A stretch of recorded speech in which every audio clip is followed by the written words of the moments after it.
What are you at, bye? Hey, my name is Terra Nova, and I am from the bustling city of St. John's, Newfoundland. I know it's hard to believe that all of this can come from Newfoundland. Terra Nova is the cunty look queen of the island. She is going to sew all of her looks. I wanted to come in something that really, truly represented me. You have to look at the horns on top of my head, because horny is what? The brand. My best quality is my charisma. I have that Newfie charm, and as you can obviously see, she is a makeup queen. So I'll be the second Newfoundlander on Canada's Drag Race, but I'll be the first to take the crown. First off, hi. Hi, how are you today? I'm doing great. I just want to say, like, today, I'm joined by the incredible Terra Nova from Canada's Drag Race Season 5, all the way from St. John's, Newfoundland. I just want to Terra, I really enjoyed your presence on the show. You had so much passion and creativity. And even though your journey on the show may have ended sooner than I wanted, your impact on the East Coast drag community is, I bet, beyond like far from over. Whoa. So Yeah, it's global. It's not even East Coast, babes. Like, it's spread all over. 100%. And like, I'm honestly really excited to see, where your next journey will take you. So why don't we get right into it? So Terra Nova, tell us about the Newfoundland drag scene. Like, what's it been like representing the East Coast on a national stage, like Canada's Drag Race? Well, it means the world because, like, we don't get this opportunity often. Like, there's only every so many people here that get that opportunity, and it's actually only been 2 of us. So, and we both been from St. John's, Newfoundland. So I do think that it's time that we get somebody from like Nova Scotia or New Brunswick, because there's so many talented and resourceful queens all throughout the Atlantic provinces. And I'd like to see more of us get this exact opportunity that I've been given. Because like, I've only been here for 2 episodes, but I was given the platform and I've made such a big impact. And as a proud Newfoundland queen, like what's one thing that you wish that more people knew about Newfoundland and the drag scene? I just wish that they knew more of how creative everybody is. Like, the drag here is so different. We really do make these crazy mixes. Our shows are always themed around something like that is usually like culturally relevant. And we really draw from creativity. You go to other scenes and usually people are performing like the top 40 or busting out some choreo, and that's like really cute. But like, this is the unique thing about St. John's, and I think that's why they've selected 2 queens from here already, because we are just so different. We carry a different air of charisma. I wanted to talk a little bit more about like the creativity, as you said, because I believe I read you're a self-taught seamstress. Is that correct? Yes. Exactly. Yeah. So did you create the looks that we got to see on the show? And what kind of inspired, what was the inspiration behind it, if you did? Yeah, I made all of my looks. The music video look was in collaboration with one of my good sisters. But every other look that you've seen, I created completely myself. And Wow. A lot of these inspirations were centered around Newfoundland. Like, I talk about Newfoundland a lot, but Newfie pride is real. And we really appreciate and love where we come from. So I really wanted to sell like each one of my runway looks like, hey, this is me, this is my heritage. But I didn't always do it in like super obvious ways.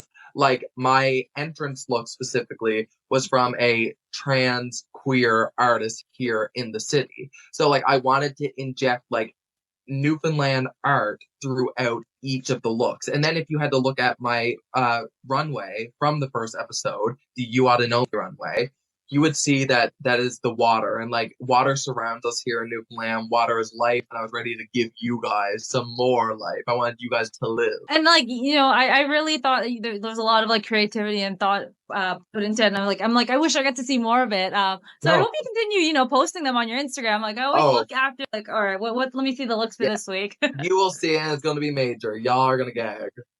I love that. So, actually, one thing, I wanted to bring up was, an important conversation that you had in episode one was about representation, about performers' rights and Yeah. fair pay. First of all, I want to just applaud you for speaking out on that because I think it's very important, Yeah. especially, just having that message out there. Mhm. So for those, who may not understand like the work that goes behind drag, can you talk about the time, the effort, and the money that goes into just creating one performance? Yeah, well, there's so much. Like you're going to sit down and you might make your own mix, but that one mix you make might take you an entire day just to make one single performance. You may have visuals to accompany that, which will take even more time. It might take another entire day to like sync everything up.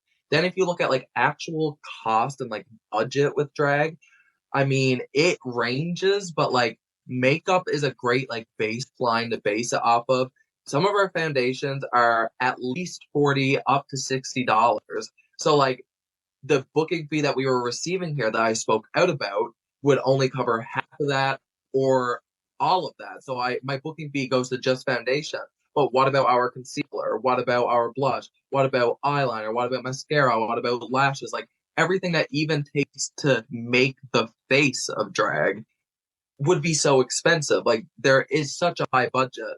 Then think of wigs, think of outfits. I mean, outfits can be thousands of dollars, and even just like hundreds of dollars if you're just using it for like a stage performance. So it drag is expensive. Drag is not cheap. Drag will never be cheap, and not in this economy, certainly. 100%. And I think drag is such an art. And I'm glad, we got to kind of see. And thank you for speaking out on it again. Yeah, no, Looking, back at the competition, like, would you say there's anything that you would have done different? And like, what were you like the most proud of? I think that there is a little part of me that's like, okay, maybe I could have like outsourced a look or two. But the issue is that it takes a really long time to get anything here, like here on this island. As well as like I wouldn't be able to do fitting, so it could be an issue that we run into of like, oh, and something that I can't fix either. If there's like it's too hard to deconstruct and fix again before I have to actually leave for the race. Um, so I wish that there were more designers here that I could like select from because like the one other drag designer was stuck in production for something else, and I had to do everything myself. But that's the part that I'm proud about. So that is how like we wrap this up is that I'm proud about what I was able to present because everything I presented, 95 of what I presented was completely me. It was me. It was my drag. No, that's honestly, it's so amazing. I love when, the queens do their own drag. And I think like, it's so cool that we get to see that. So, Yeah, of course. yeah. And so for, what advice would you give to aspiring queens, especially those, let's say, that are coming from smaller communities like St. John's, like who want to follow in your footsteps? I would say that like you really, really got to make sure that you budget yourself. Doing something like Drag Race definitely requires you to have either connections or a budget that you can draw from. And when I say connections, it's like connections with like other designers in the country that may already have your measurements, know your body. So like even networking at this point, like in saying that is like make sure that you're networking, that you know who you can draw from for when your time comes, so that you don't have to sit and ponder about it too much because well, this person had made this for me before, so now I know that they're a reliable source for me to draw from.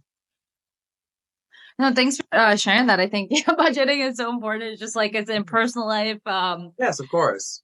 So, my final question is, Tara, no, but the last, so we're here all about going the extra mile. So what do you do, whether it be as a drag performer or just in your personal life? What do you do where you go the extra mile? I feel like right now, just like even speaking in this conversation and like something that's very relevant in our community right now is sticking up for the performers, like really, really going that extra mile to make sure that I'm taking care of the community. Like I was given this platform for a reason. Canada's Drag Race seen something in me, has seen something in the 11 of us in my cast. And I knew that when I went there, I was going to make a splash and I was going to do something that would shape my community. And I was going to put my community even before myself. And I think that that's been very evident. And that's the extra mile that I've pushed towards is doing something better for my community.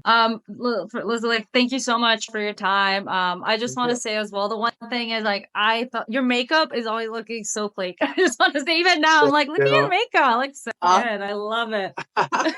Thank you. Yeah, thanks again. You know, I hope to see you more out there, and like hopefully you come do some shows in Toronto. Girl, not just that, you might see me on the TV again. Yeah, I'm like, I hope so. Exactly.